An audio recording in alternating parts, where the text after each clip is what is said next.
Hello everyone and welcome back to Arctic Retro. The day is finally here and I will take a look at my Amiga 1000.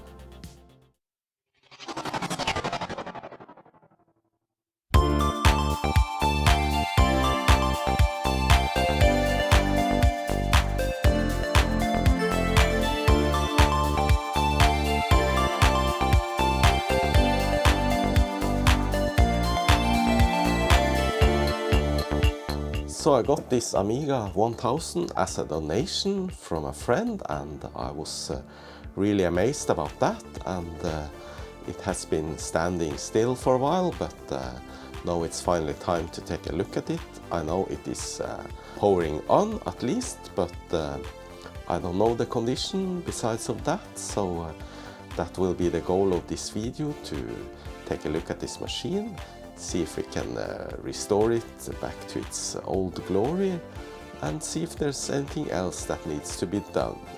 I am still feeling the effects after the COVID, but I'm pretty good now, just a little bad voice and a little coughing, that's all.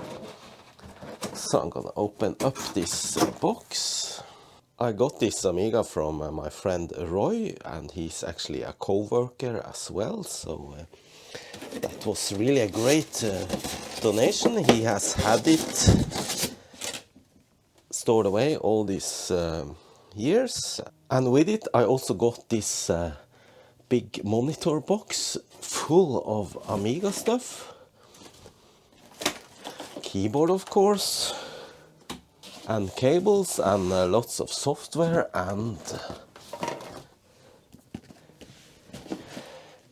reference manuals.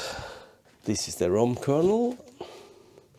This is a revised and updated. No, this is the same. It includes an autodocs. Lots of floppy disks. Some games and yeah. External floppy drive, some more stuff, FA interceptor. You would think that this was a CD-ROM, but it is not. It is a floppy disk inside. And the Amiga hardware reference manual. Paint 2 manual. Alright, so that's great. 3 full boxes of floppy disks. Amiga Assembly Language Programming, Jake Commander. Nice. What's this? Amiga User Guide. Very nice. Very nice to have. And this I think is just some a personal binder that Roy made back in the day. Seems to be some prints of different things. Yeah, so there it is. It didn't come with a monitor because that was broken and discarded many years ago, but I already got a 1084 from before, so no problem with that, and I'm gonna use my TV for this video. Alright, the machine looks to be in good condition, no damages to the exterior. It is quite dirty and maybe a little bit yellowed, at least the keyboard, and yeah, it has some stickers. Commodore Exclusive Club, don't know what that is.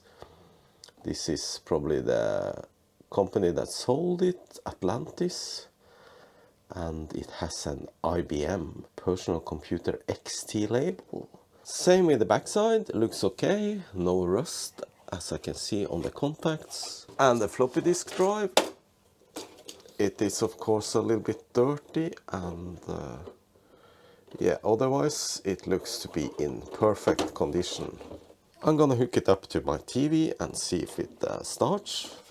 For this machine you actually need a kickstart floppy diskette to boot from first before you insert any other software like Workbench. The thing is, I don't think I have a kickstart. I have to look through the floppies that came with the machine. The machine powers up, but it needs a kickstart floppy, which I didn't find, so I have to make one somehow, and to do that I need to use one of my Amiga 500s and a Gotek drive. I hooked up an Amiga 500, this one has a bad drive, so I had to find another floppy disk drive, but well, seems to crash anyway. Let me try again. So I connected also the Gotek drive, so that way I can copy a floppy disk image from the Gotek to a real floppy disk. Just have to get things connected and set up first, and yeah, be able to run Xcopy. Second time it booted, and now we can see that I have both Workbench on DF0 and this one ST00 is the current image that I have selected in the Gotek drive. So now I think we're good to go. So I just found some random utilities disk here. Let's see if we can find some copy program. Xcopy, yeah, K1.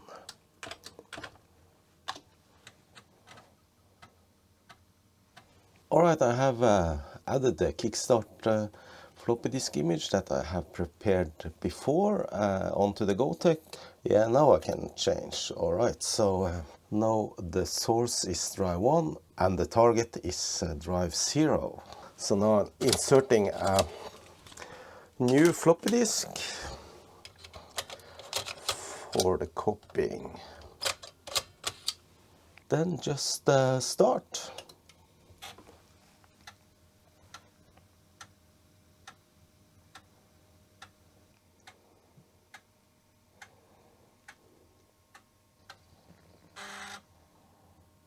Alright, that finished. Let's see if this kickstart disk will work on the Amiga 1000. Can it boot from this?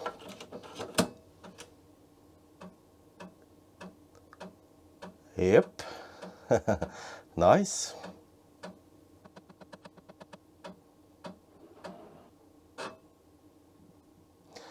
Alright, so now it says Workbench. Let's try Workbench then.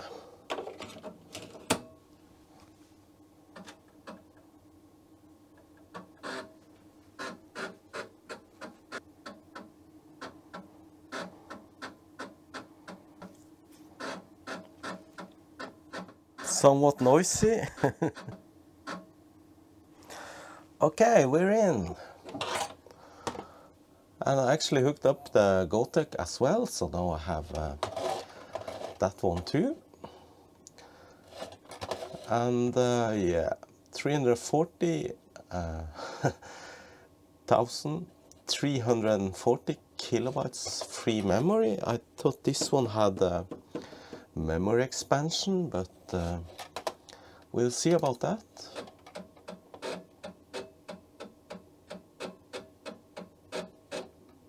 It's time to run the Amiga test kit to get the status of this machine. One thing with the Amiga 1000 is that if you have already loaded the kickstart and you reset the machine, you don't have to load it again. So let's check the memory first.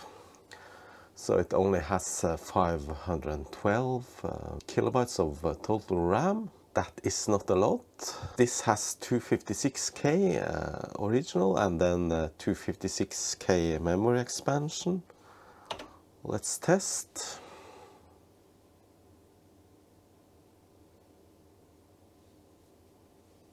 Memory seems to be testing okay.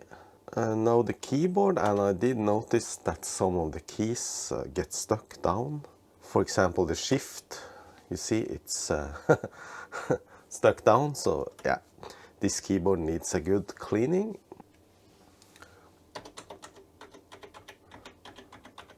But otherwise the keyboard seems to be functioning just fine.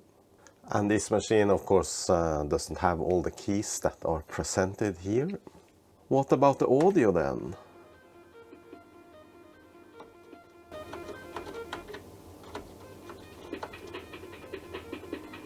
Seems to work just fine.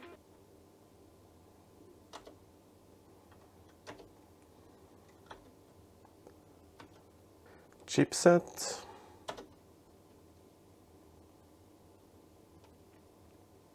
Yes, all tests passed. So the machine is working just fine this far. Let's test the game.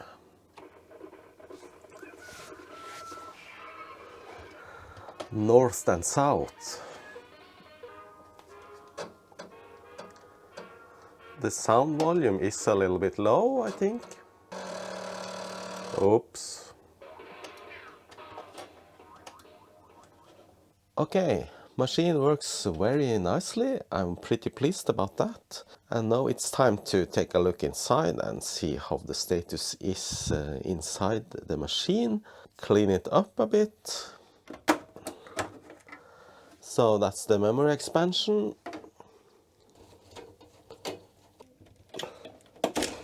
So here we can see the quality assurance. 6th of April 87, status OK by Atlantis Information Systems.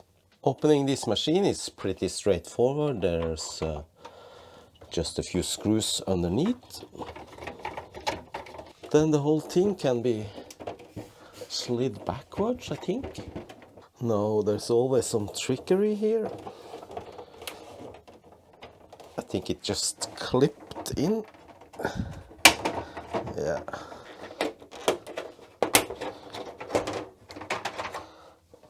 And here is the inner case with all the signatures on. That's the inside, and oh boy, it is dusty here. And quite dirty as well. The LEDs are just held by plastic clips. The backplate comes up, but then you need to remove the motherboard first because of the contacts that go through it. Let me remove the RF shield, and yeah.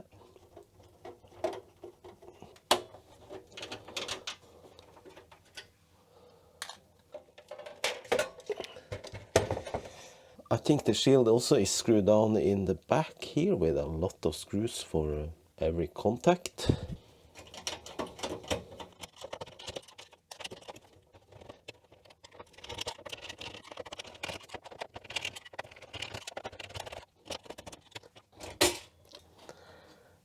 There we go. Here we see the massive motherboard, and it is huge compared to an Amiga 500. And it is full of dust, so probably from the fan of the power supply it's too full of dust. So I guess then this needs a good blowing in the garage. I can already feel my allergic reaction starting. So at first glance everything looks alright, besides the dust. Yeah, no corrosion. There's a little bit of rust here on the floppy disk cover, but that's nothing. So I'm gonna take this further apart, take off the floppy drive and the power supply. Oops, grounding. Wow, look at that.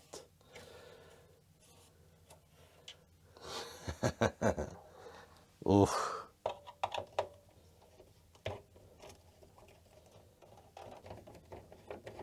So how was this? The power supply is now loose, but obviously need to take the motherboard out first.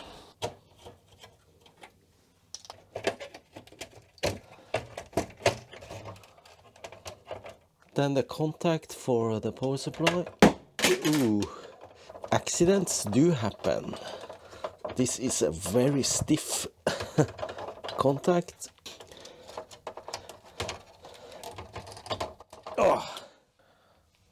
Okay, the motherboard is free and the power supply can be taken out.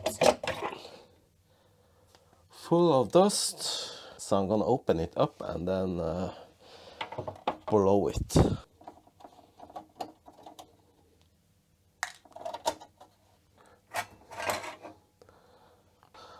Oh, look at all that dust. So what can we see inside here? A lot of capacitors and yeah, they look good. But there's one dreaded RIFA-cap there. 0.47 microfarad X2. I have to see if I can find a replacement for that one at least. The others I think I'll leave for now.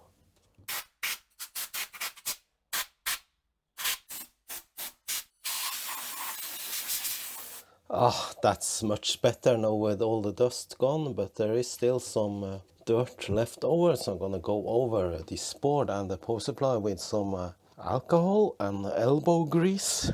So now I'm taking apart the power supply and I'm gonna replace that RIFA-cap with another one, a modern equivalent. Easier said than done.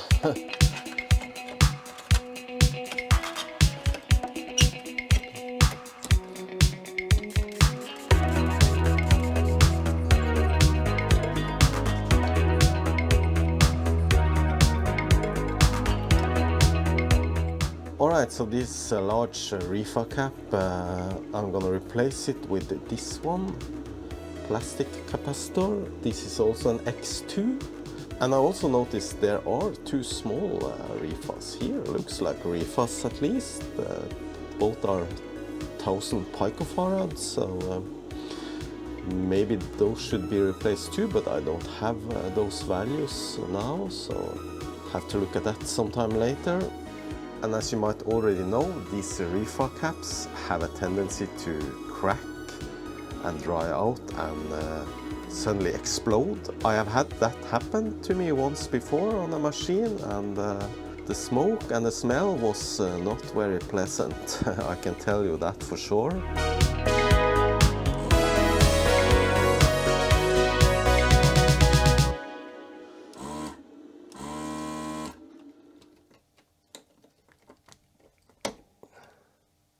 Just gonna clean up the pads from old solder.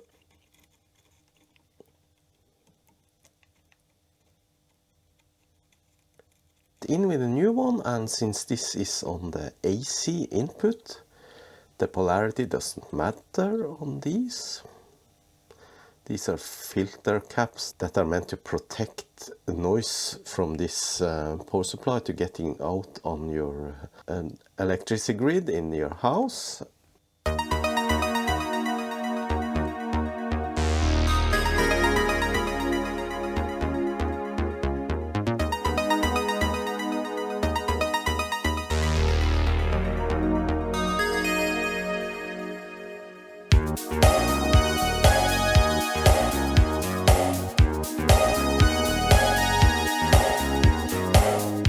So I'm gonna assemble the power supply again and move over to the next task at hand.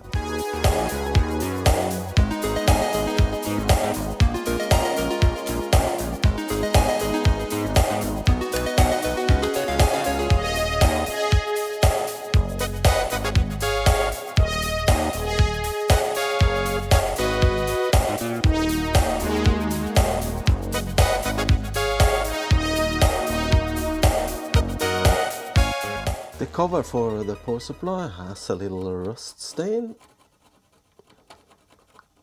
Actually a couple of more, I already did those. Then a little WD-40. Oops, I said a little bit.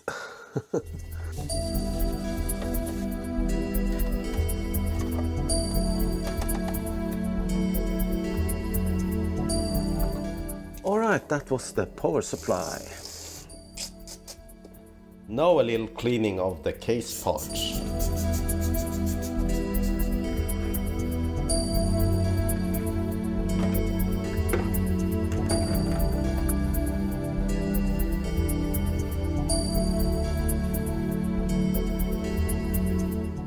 It is time to take a look at the floppy drive, and it seems to be working just fine, but it can still benefit from some cleaning and maintenance. Oh yeah, look at all the dust.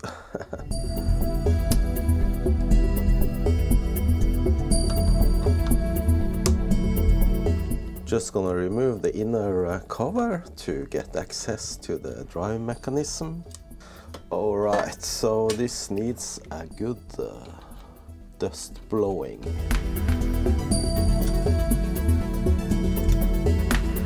Look at all that. It's a wonder that this drive even works with all this dirt. So I managed to blow away most of the dust, but there's still a lot stuck to every part here. If I take off these rails, then it should be easier to clean them.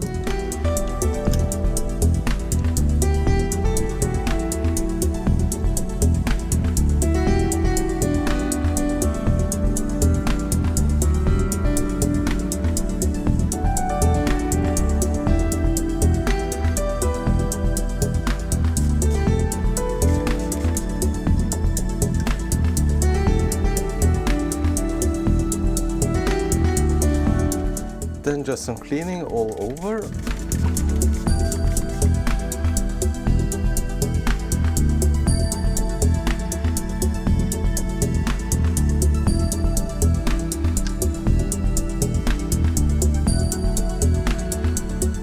The underside is luckily not that dirty, so I'm just gonna wipe it off quickly. So I think it's clean now. Before I insert those metal rods, I'm gonna use a little bit of silicone grease. Close your eyes. I think this is the dirtiest Amiga floppy drive I have ever had, and it still works. Escape the real world.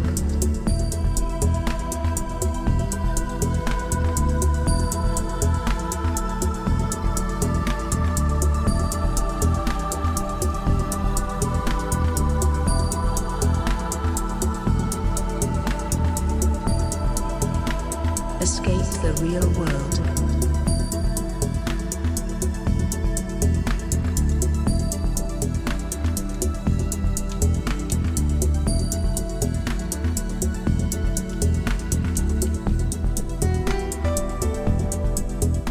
So now this slides very nicely, but I need to clean the head.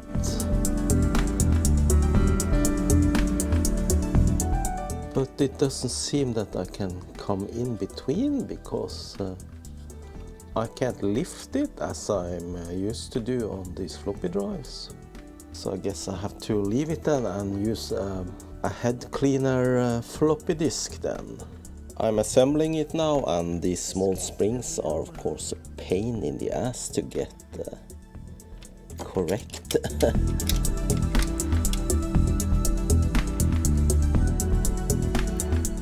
And you will most probably lose them on your floor and be lying on your knees to look for them.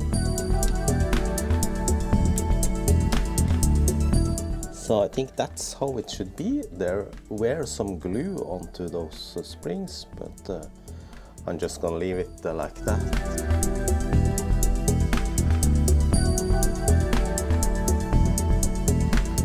Alright, so now that I assembled this bracket and everything, the head actually came up, so now I will be able to clean the drive heads. So hopefully this did not affect the alignment of the drive or anything like that. I just cleaned with some isopropanol. Yeah, it was kind of dirty.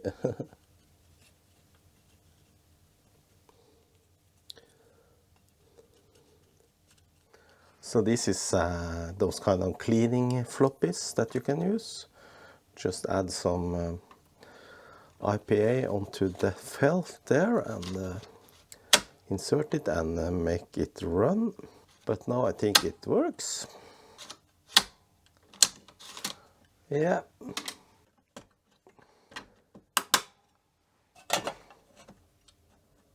Tiny bit of rust here.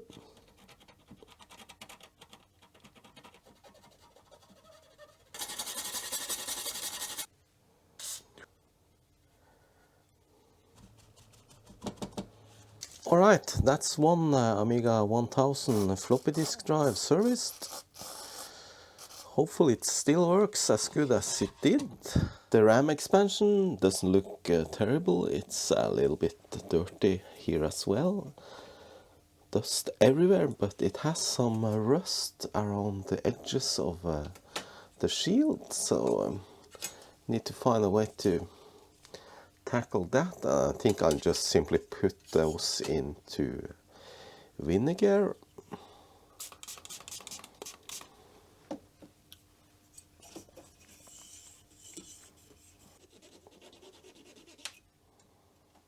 Seems like something has spilled, and I also saw that inside the case, the plastics, signs of something has spilled inside. Okay, I put those metal parts into vinegar. So now that's gonna soak in white vinegar for a few hours, and then we'll see. The motherboard is still quite dirty here and there. Just going over it and remove as much as I can.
Starting to look good, and now just a little cleaning of the contacts with some contact cleaner.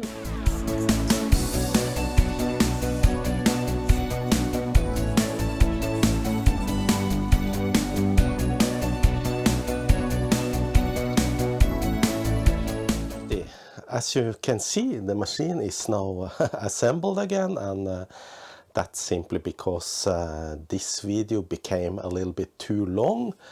So I decided to split it into two, and to see the rest of the restoration process you have to wait until next week.